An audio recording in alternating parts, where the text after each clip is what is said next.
Hey folks, the conversation you're about to hear is a little over a year old now, and the reason it took this long to air was because it was more a personal therapy session for me that Matt was very helpful in guiding me through. You might have heard me reference in previous episodes some of the issues that I've had with spiritual trauma and leaving the church and so on. But we have tried to avoid making this show about personal problems that we're having and make it more about universality and empathy. But this issue doesn't feel quite as personal to me now.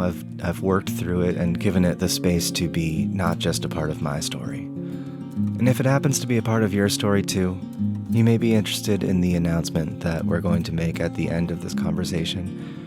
We have something in the works that we want to be able to invite our listeners to participate in. So if you've ever found yourself in a situation where ideological frameworks feel doctrinal or dogmatic to you, and you want to do the work to move beyond that, then stay tuned for the announcement at the end. And do reach out to us and let us know. Enjoy the show. So maybe we should start by saying that you don't know what we're going to be talking about tonight. I do not, no. We're going to be talking about spirituality, and specifically the contextualization of self within the confines of religion and different schools of spirituality. Okay. Yeah. So here's what I'm finding, is that I don't think I'm a spiritual person in the way that I sometimes believe myself to be. Okay. I think that at my most spiritual, I am not in fact feeling a spiritual calling or a spiritual inclination. I'm actually just being an anti-fundamentalist. That's a cool distinction to make, though.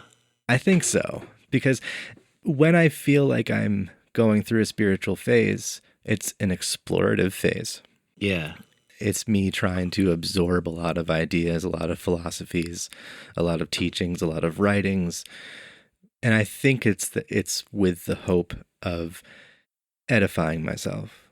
But what I always catch myself thinking is that it's actually with the hope of proving fundamentalists wrong. Not proving them wrong, but being able to argue well with fundamentalists.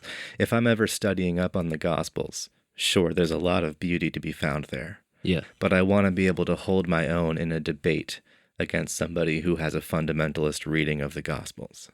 Yeah. So I read a lot about Christianity. I listen to podcasts about Christianity, most of which are hosted by people who are Reformed Christians or progressive Christians. Mm-hmm. And what I've found is that I don't have the same story as them because I don't have instances of faith community and belonging in my adult years that I feel that I've lost. Yeah. This is all limited to childhood years for me. Okay. And I'm like, well, why do the beliefs and the practices of my youth even belong in my adult life? And I don't think that they do. And I don't think that I need to reform them to make them fit there. No. Now, what I'm grateful for is that in reading what I read and listening to what I listen to, I'm able to pick up this vocabulary that allows me to participate in conversations about spirituality and about religion that for a long time I didn't think I had the right to participate in. And I'm grateful for that. But I'm feeling like, I want to be careful how I phrase this, because it's not that I'm feeling like I don't have any business being a spiritual person or calling myself one. Yeah. Because there's a certain kind of spirituality that I call spirituality and others might not. Yeah. But I'm feeling like, although I've felt gratified in being able to reclaim Christianity for myself and relearn the lessons that I lost in my youth, I don't know that I need them, because I don't know that I've ever needed to contextualize myself within the language or lexicon of Christianity, nor do I need to be juxtaposed against Christianity by taking part in any spirituality or belief system that is fulfilling to me. So I guess that's my monologue intro. Okay. So I feel like in the beginning of this, we should define, like, what does spirituality mean to you? If you had to give it your own Merriam-Webster style definition. My definition of spirituality for the past few years has been the way in which you choose to participate in the world given the conditions of the world to which you belong. Okay. So, yeah, I mean, do you think that that is inherently involved with any religious track? Like, do you think that there is something about Christianity where, like, if you don't, like, something that's causing those two things to not fit together, basically, independent of your experiences with it? I don't think that it's exclusive to Christianity. I don't think that it's exclusive to religion. Mm. I think that it's the thing I've been unable to do within the confines of Christianity. So this is something that is instilled in me, not something that is inherent to religion. So that's why I just think that it's not the answer. I think that my ability to participate lies outside of the confines of religious lexicon and religious practices, and especially labeling. I guess my resentment is just that it's expected that you are something. How do you mean? I remember when my mom asked me, "Are you still an atheist?" a couple years ago. Okay, yeah. And I don't remember ever claiming to be an atheist, but apparently I had at one point. Yeah. And I was like, I don't see how I can answer that question, because to answer yes means that I give validity to the idea of atheism, and to answer no means that I give validity to the idea of Christianity, when really these are just ideas that happened to pop up. Yeah. And gain traction. And I don't think that that's been all good, and I don't think that that's been all bad. Yeah. But why do I have to be either one? Yeah, exactly. I didn't choose for religion to be a part of this world. And it's silly to me that I'm expected to choose some label to apply to myself and to give other people to call me. Yeah. Just because of something that became popular thousands of years before I was born and happened to stick. And I also don't think you choose to question something like that. Those kinds of things just sort of start to gnaw at you. I think, like, regardless of background, there's things about this world that you'll naturally start to question if you're given long enough to, like, think about them or to interact with them, and it'll be colored by your experience. But yeah, I mean, it's kind of nuts to put a binary label on it like that. Like, if you're not, it's the kind of a you're either with us or you're against us type of thing. And I think we touched on this when we were talking about the difference between spirituality and religion. That's what I'm gleaning from this, at least just first takes, is a lot of that same kind of stuff, where there's that sense of the community and the culture and the way that you were brought up, and the fact that, like, those things mean something. But then the fact that you're an individual, like, you're a person with freedom of thought, and you question things, and you're introspective. And it sucks that, like, a lot of times those two things do not dovetail as well as we'd like them to, or as well as it seems like they're supposed to. Yeah. I mean, the way that I make sense of this is basically I lost something that I was a part of when I was a kid. Yep. I lament that loss. And the easiest way to stop lamenting is to take what I already have a foundation for and reclaim it. But I don't identify with that foundation at all. I recognize a familiarity in it, and that feels comfortable to me sometimes. Most of the time it doesn't. Yeah. At certain times of the year, I'm more prone to this kind of investigative playing around in the texts and studying and, again, edifying myself. But most of the time, I'd say that doesn't bring me any spiritual fulfillment. It's only at certain times of the year, and it's only at certain times when I feel spiritually thirsty, I suppose, or spiritually restless. And when it does the best for me is when it reminds me of the universality of suffering and emotion and hopefully compassion. But it's so not the only thing that can do that. Yeah. And I don't think that we ever would have needed Christianity or needed any type of religious lexicon to demonstrate that for us, to demonstrate that universality for us. I think that makes a lot of sense, though. Like, that sounds like a kind of a healthy thing. Yeah. To me. I mean, swap out any number of religious icons or texts or sects or tracts or anything with, like, like an album or something like that, like something that is just a lot more transitory and fleeting, and that nobody would bat an eye at defining that way. You know, it would seem kind of natural if you said, like, I was raised on Nick Drake, and that was it. And then one day you started realizing there's other genres, there's other albums, there's other things like that. But then there's still times a year where you circle back and it hits you in a very meaningful way.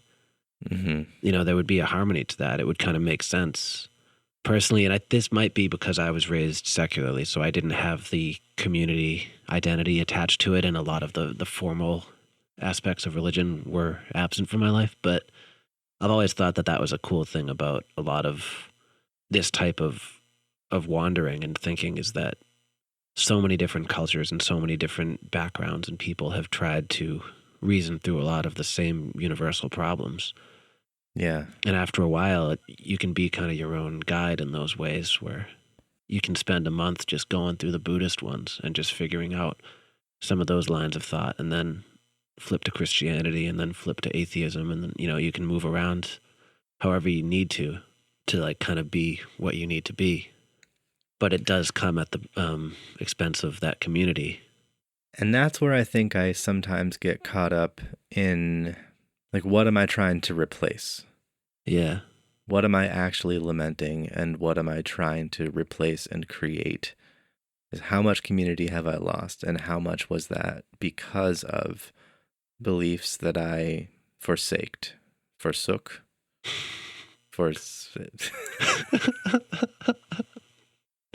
I like forsook. That sounds like a German word, forsook. So how much of it is community-based? How much of it is family-based? I think that's most of it. Yeah. And how much of it is that spiritual thirst or hunger or whatever I said before that I sometimes feel, and I need to kind of fill that void with something. I guess I fill it with language. Yeah. Which makes a lot of counts. sense. Yeah. It makes a lot of sense because, like, if there's one language that I speak well, it is the language of metaphor. Yeah. So when I really get going on a spirituality kick and I'm doing the studying, and that's the thing, like, I've talked a lot about being an Enneagram 5 and wanting to study and wanting to learn and being really bad at practicing. So that's kind of probably what I get out of it the most. When I'm really doing the work on my best days, I'm engaging with metaphor. And so it feels the same. It feels as fulfilling as when I'm doing what I would consider my version of spirituality the best. Yeah. Which is engaging with metaphor in my own writing. Yeah. And that's how I feel that I'm best able to participate in the world. There's just no religious reference for it. There's no confines to be within. But that feels better than being within confines, even though those confines often offer you a very valuable sense of community that I seldom feel because I choose not to be within them. Yeah. Well, I think it's still, they're separate issues, but they're both kind of valid too, you know, like because think about the Siddhartha story. I mean, like, he's the archetype for this whole type of thinking of just, he hung out with the Brahmins for a while, and then he kind of broke with that after it got, you know, he kind of felt that lust again to try to figure out some more things about the world. And then he went with the ascetics, and, you know, he bounced around a lot. He even bounced in and out of the legitimate spiritual practices of the day, where most people would assume that they'd arrived. And he left friends in them, and left his kid in them. I mean, he went all over the place. And my biggest takeaway from that was that, like, spirituality can be in the aching as well. You know, it isn't always in the peace. It can also be in that deep sense of unrest that puts you back into motion or keeps you from ever stopping. And it's weird because it seems all the definitions of it seem like they should bring you comfort in the short term on some level. But I think it can be just as profound in those gaps. But you don't get the warmth of a community necessarily, which is its own thing and sucks in its own right. But they ebb and they flow and they come together, but they also kind of break apart. I like that. It's not necessarily ever a comfortable place to be when you're in those gaps. No. but I think that's sometimes how you know that you're not living your best, and that's sometimes how you know that you need to acknowledge that something is greater than you and you need to participate in it. Yep. So that's always a blessing, whenever that occurs. But there's a solitude to that too. Yeah. And sometimes that solitude is a peaceful place to be, and sometimes it's the loneliest, most deserted place to be. But at the end of the day, I mean, all that can really be said about it is that it's solitary. So it's kind of, Yeah. it's objective. It's just a stark contrast against whatever is going on. And if you're in the headspace, or if the circumstances are such that you want that solitude and you're reveling in it, then it'll be pleasurable. But if you're cast out in the cold, it's a horrible, horrible experience. But I think you can even count in just the ways where you're actually the one, you're filling that gap. Because I mean, all of the great religious teachings were kind of usually written by somebody who was in that gap alone, cast out on some level, figuring their shit out. Yeah. And I mean, it seems so massive to like it's hard to think of that on an individual level.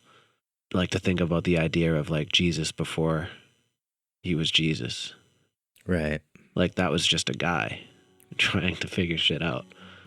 But now, it takes on so much more meaning. But I think all of us can experience little individual microcosms of those types of feelings, which is why so many of these things are so universal, that you might be the one to smooth over that gap for the next person so that they don't need to occupy it. Or it might be a completely solitary experience that happens in a vacuum, but there's something that happens when you wander.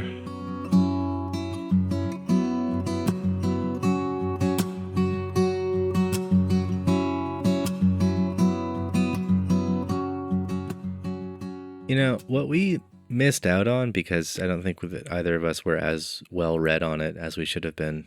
Maybe you're familiar with this, but Sartre said about existentialism. He said, if there is a creator, essence comes before existence. Mm-hmm. Meaning we are conceptualized in the mind or in the eye of a creator before we come to exist. Huh. And so who we are to be has already been decided. So our essence exists before we do. But if you flip the script, if there is no creator, then existence comes before essence, which means we get to choose our own essence. Mm. Which also means that we acknowledge that everyone is choosing their own essence.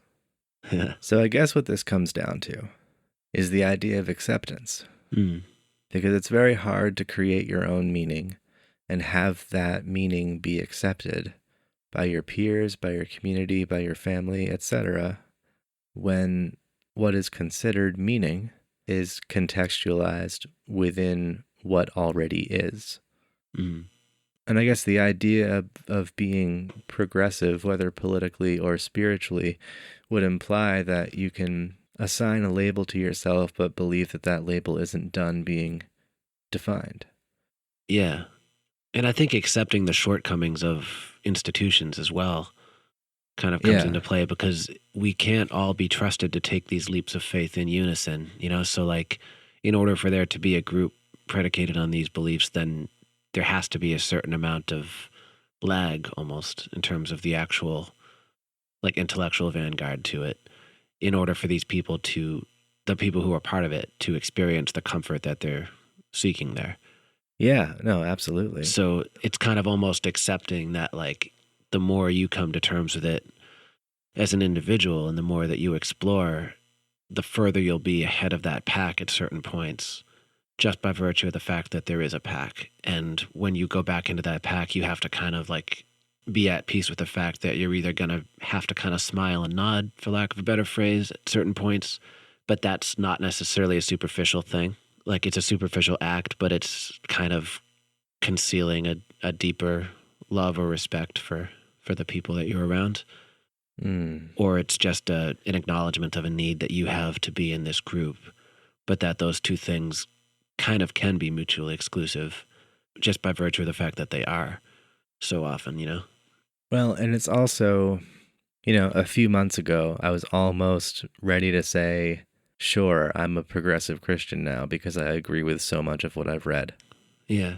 But that's not true. What's true is that I agree that Christianity should be progressive. Yeah.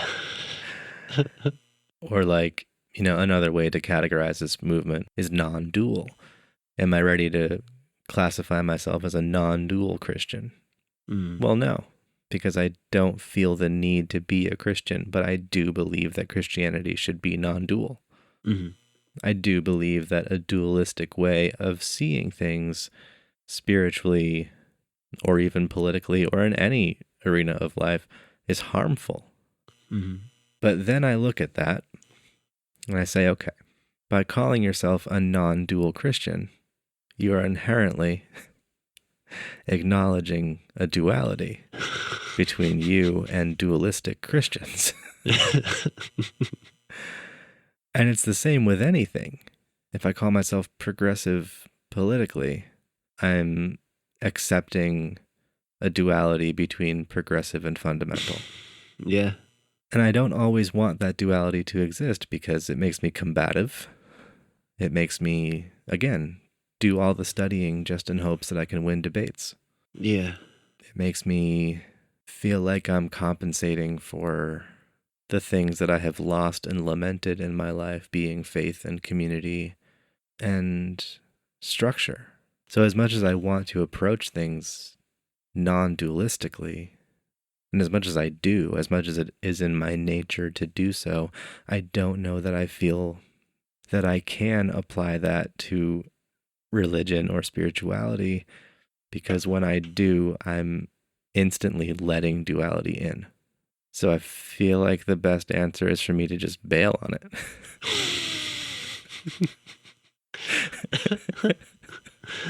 Well, bail on which aspects of it? Trying to still be a part of the conversation, which isn't the right answer, and I know that. And it's not the right answer because I'm someone who can engage in metaphor in my own way. And if I can, and that helps anyone with their own spiritual hunger, then I should. Well, what if it was the right answer even just in this moment? Like I had a good friend of mine told me he went through a similar thing with music where it was his lifeblood forever, and it saved his life numerous times. I mean, it was everything. And he got to this point where it was becoming kind of corrupted, and he felt that he wasn't doing it for the right reasons. He felt that it wasn't bringing him the same peace and fulfillment that it always had. It had just essentially gotten so muddy and faithless that he basically decided one night, like, I'm going to let go. Like, from this moment on, I'm going to treat it as though I have stopped and it may never come back. And he said, like, he had to do that, and it was the scariest thing he's ever done in his life, but he had to completely let go. And he did. And for like a couple of months, it sounds like he was kind of in a bit of a free fall where he was just like, oh, Jesus Christ, it might never come back. But eventually it did. And what came back, I didn't see him during those months either. I saw him before and after. And he was a resolved man when I saw him again. Wow.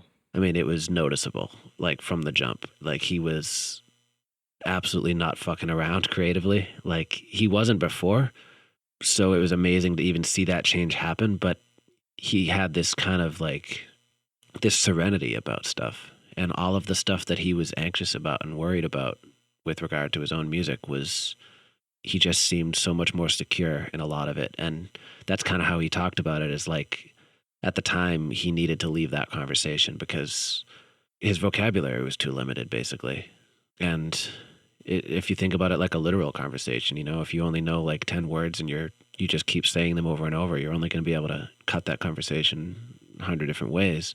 But if you take a few months off and read a shitload and then come back, you're going to be looking at that thing from 1,000 new angles.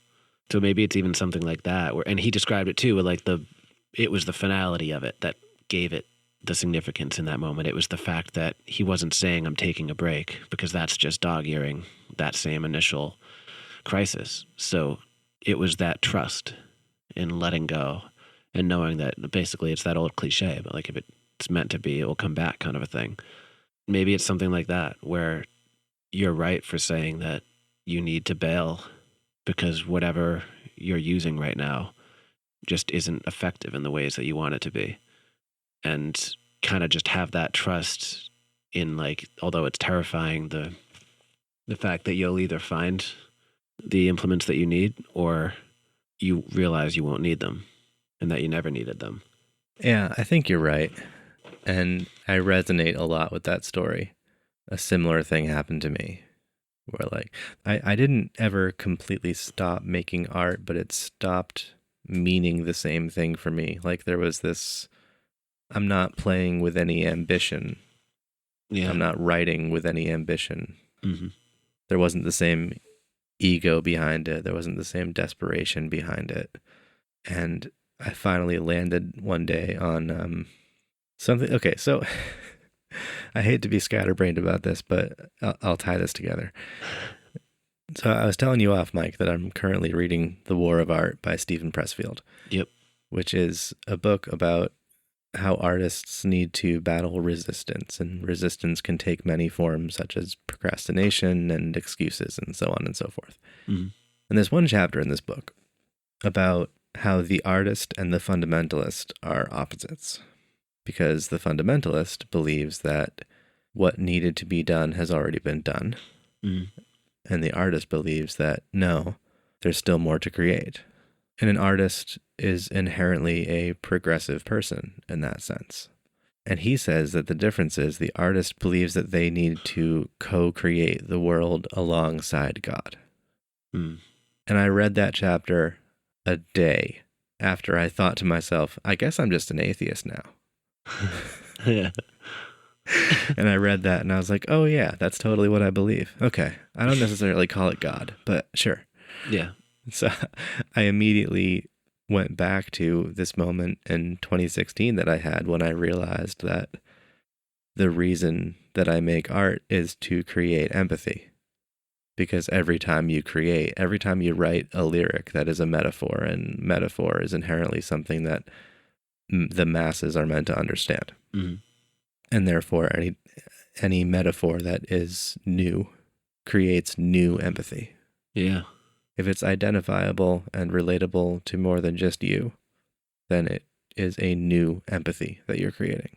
It is a new connection, a new strand of empathy, whatever you want to call it. Yeah. So I had this realization, and it's why I still make art in the way that I make art. And it's why there isn't as much ego and desperation in my work anymore. But I didn't lose faith in the process, and I didn't lose faith in my ability. It's because I had that same thought. I have to co-create the world with God. Mm. I didn't call it God back then, but I made the connection that metaphor equates to empathy. Mm. And the only way to exist in a world that you perceive as godless, or that you perceive as one in which you are a solitary figure, is to reach as far as you can for the next person in line that understands.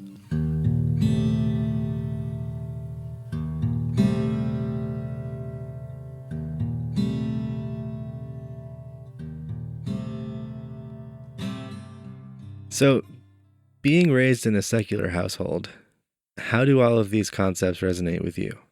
I mean, they make sense to me objectively, because again, the only thing I can't really speak to is the experiential base of, like, knowing what that community was like as a thing that you can rely on, as a thing that you were judged by. You know, I never had that context, but I was raised secularly, but my family always kind of flirted with the idea of religion, and my dad especially was always trying to kind of expose us to different elements of spirituality, and he was the first one that sort of blew that wide open to me, that they can be separate, you know, because he was always reading Taoist books, and he was into the idea of myth. And he like just took me to a church one time.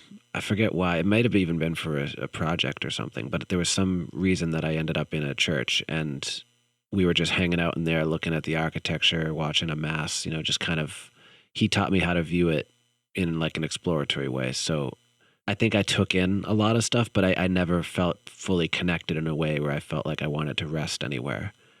And I'm not sure if that's my background or just my wiring, but I've never found a spiritual or religious track that I haven't been deeply interested in or felt some degree of comfort through. But with the exception maybe of Confucianism, that never really resonated with me as much. I can respect it, but I never liked the idea of like piety and stuff like that. But yeah, I mean, I always have had kind of a reverence for religion, and I have always felt spiritual, but I've never felt like I could call whatever the hell I am anything. So yeah, I've never felt a real comfort from it beyond the fact that I feel a sense of agency with it that I definitely call upon a lot. Like there are times when I've prayed, like in times of serious crisis, that's typically my ace in the hole where I'm just like, okay, whatever's out there, this is my last transmission.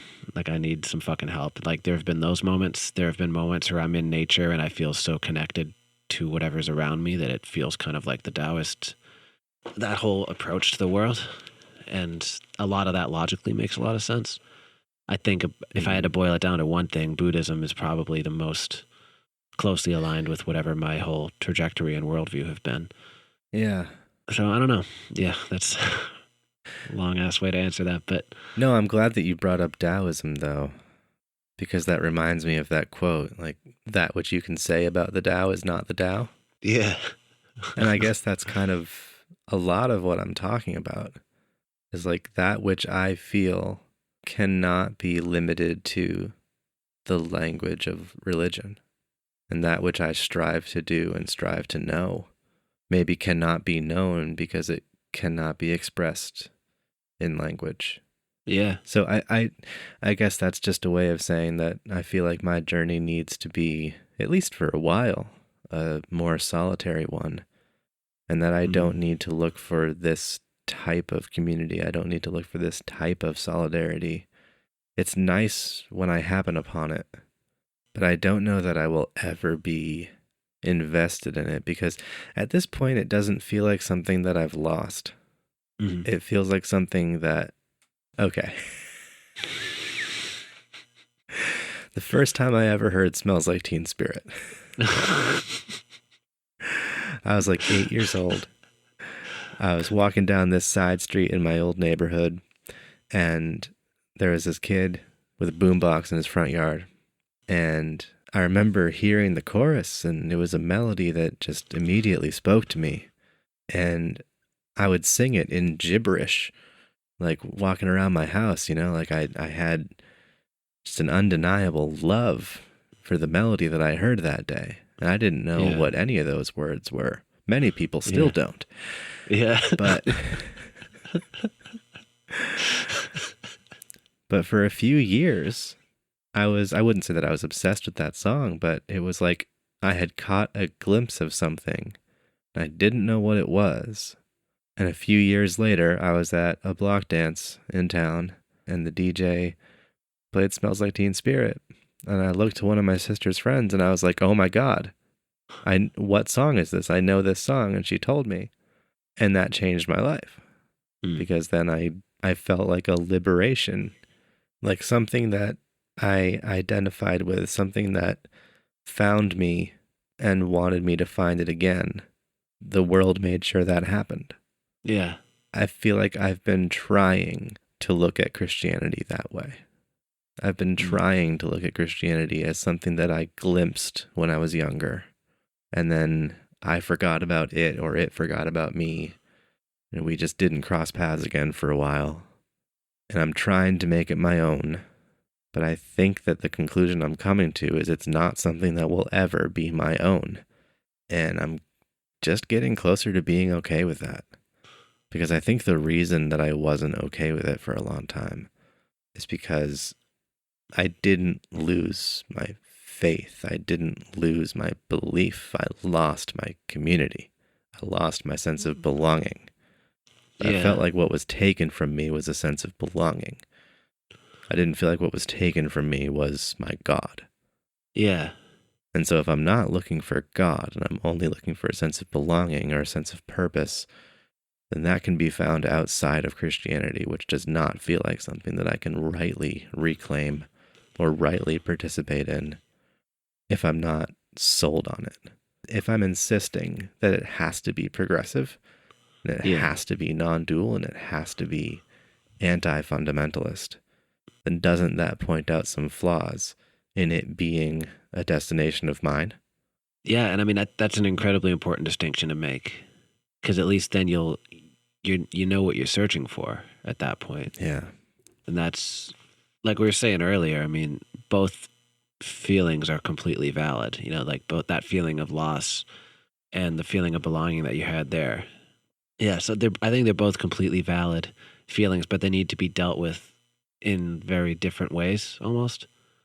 It strikes me as like, this might be a very kind of a harsh example, but I was thinking about this the other day, but people that lived in like, I don't know, Germany or London or places like that during World War II. And imagine growing up during that when your hometown and your home and everything that you knew was bombed to shit and people were carted away and you lost everyone and everything that carried that feeling of home, but you lived, and then you go somewhere else. And it must be such an incredibly strange and poignant feeling to go back, or to know that that place exists in your head. Like, it's so real. You remember the smells, you remember the chips in the fucking concrete. Like, it's all so real. But you go back and it's just a field now, or those people no longer exist or anything like that.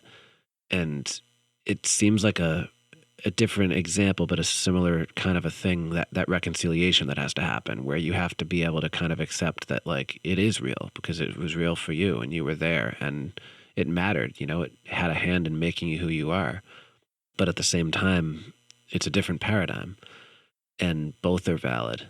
And maybe it's a lifelong thing to get those 2 points closer and closer together to where it at least feels like reconciliation. But I don't know where peace fits into that. It just seems to me that the searching is the only thing that you can depend on, and that's the strongest weapon you have against that pain, is the introspection and the just keeping that belief in empathy and in, I guess that's probably what faith is, right? Yeah. Well, what that makes me think is this. What I see is 2 paths to follow. And one is continue as a progressive Christian, which means that I'm going to be an anti-fundamentalist Christian, which means that I'm going to find myself debating and arguing and resenting people for trying to limit what my faith can be. But then what I'm modeling is kind of positive. Yeah. But what I'm modeling is combativeness. What I'm modeling is argument. On the other hand, the second path is I can still be an anti-fundamentalist, but it's not going to be limited to Christianity. I can still be a non-dual thinker, but it's not going to be limited to paradigms that I disagree with or belief systems that I see as harmful. Yeah. And I can model progressive thinking and progressive action, humanist action, existentialist action. Yeah. And I can be a better person in that realm than I can in the realm of Christianity. Because I know that in the realm of Christianity, I'm going to be argumentative, because I'm going to be defensive about how my faith differs from the faith of my parents. So I can either have my beliefs and own them, or I can have my beliefs and try to fit them in the box of Christianity. And I guess my main point here is I don't think they can fit. No. So to me, it seems like you could either have your beliefs and own them, or you can have your beliefs and keep trying to fit them, but they, you know, like kind of that action of trying to fit them, not getting them in there for a little while and then breaking with it. So it's basically like, how much sustained combat do you want in your spiritual quest versus, and I mean, honestly, I don't think there's a wrong answer either, because it's discourse, basically. There is something to be said for being able to go into that situation and genuinely try to change it and try to steer it in a direction that you think is better for it, because you can see a little bit beyond where it is right now. Like, that's completely valid, but that's also not the only way. And it does mean that you're going to sacrifice that sense of community in a different way. You're kind of going to be sacrificing it in real time, not by letting go. So it's like they're both paths for sure that you just have to, I think you kind of have to be able to own it either way, but it depends on what you want to spend your time doing, basically, and where you ultimately want to end up and just who you are, really. I mean, but neither one's wrong to me because they're all motion. They'll all get you closer to that point where you understand it a little bit more. Every moment that you're thinking about it, you're understanding it a little bit more. You're reasoning with parts of it that you hadn't reasoned with before. So even inaction is kind of action in this case. Yeah, I'd have to agree. But that's the stuff that I think it's almost, you can choose in a moment, to give yourself that decisive, like, line in the sand feeling. But at the end of the day, it'll all be different. Remember we talked about this with friends and stuff one time, saying that, like, we feel like a lot of people would, like, resent us, and we develop this whole narrative about that, and then we walk into a room with that person and we're like, oh yeah, no. It just kind of shifts. Maybe it'll be even something like that, where, not saying that, like, you'll feel this way and then you'll walk into a church and it'll be flipped around completely, but I mean, you might realize new angles and new clarity just by being in that situation or by not being in that situation. So there's a certain amount of this that I think you almost would be better suspending and just letting sit there and like contemplating it and keeping it where you can see it, but also not feeling like you have to choose one path or another decisively, because ultimately, who knows? It's so dark out there anyway. You might think you chose one and wind up on the other. Like, by letting go, you could come up with such a strong position that you can save the course of progressive Christianity. Or by trying to do that, you might end up so far out in the friggin' boonies intellectually that you kind of have to renounce it on some level. So I guess the point I'm trying to make is, like, it's the curiosity, it's the questioning, and that's the thing that will always kind of come to bat for you. So I guess that's where I've landed. Mm. Is that, at least for the time being, I'm done with the framework. And I'm not done with the work. Yeah. But I think the only thing that I'm capable of truly being spiritual about is art. Yeah. Well, it's not just art. I remember saying a while back that, like, food, music, and laughter are what bring people together. Yeah. But I guess what I'm saying is that, like, the cultivation of those moments, as well as the cultivation of art that seeks to perpetuate those moments, is all I really feel the ability to participate in. Yeah, I mean, that sounds right to me. In a way that feels spiritual to me. Yeah. I don't know that it ever feels spiritual to me to get together and talk about plans that God has for us, or reinterpreting Bible scriptures. Yeah. Like, that can feel gratifying and fulfilling, sure. But to what? Is that only feeding my ego? Because now I have a better understanding of something that I can then take into a debate. Yeah. I'm repeating myself at this point, but I guess this is where I've landed. Yeah, I mean, I think the participating in art in that way it's the right degree of humbleness. It's really, you're not presuming anything. It's kind of just the most abiding way that you can face the world. Like, you're not trying to assert anything on anyone or any aspect of life. You're not trying to proclaim that you know anything that you don't. There's this very simple cause and effect of living that way. I think that's a completely valid way to live. And they all have their merits. I mean, there's definitely merits to interpreting scriptures, interpreting myths, interpreting other people's suffering. Like, that absolutely has its place, but it scratches a certain itch. And it's not the only itch. Life is fleas, man.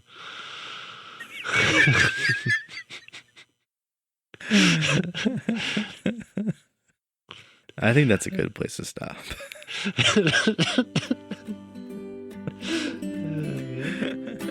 And that's our show. If any of this episode resonated with you, you might be interested in the announcement that we have to make, which is that starting Thursday, January 6th, I'm going to be leading a discussion group in collaboration with the Liturgists podcast called A Humanist Perspective. And we'll be examining a lot of the topics that this season has explored so far, being community and ideology and belonging, and looking at where those things cross over, and how to really define what serves us as individuals and what fulfills our needs that can be named and understood and achieved outside of the context of any sort of pre-existing framework that we may not feel comfortable engaging with anymore. So if you'd like to participate in a Humanist Perspective, we'd love to have you. It'll take place over Zoom every Thursday at 8 p.m. Eastern Time, starting January 6th. And to learn more about how you can tune into it, send us an email, blackmarkettherapypodcast@gmail.com. As always, Black Market Therapy is a Dead and Mellow production. We wish you all happy holidays, and we'll see you again in the new year. Until then.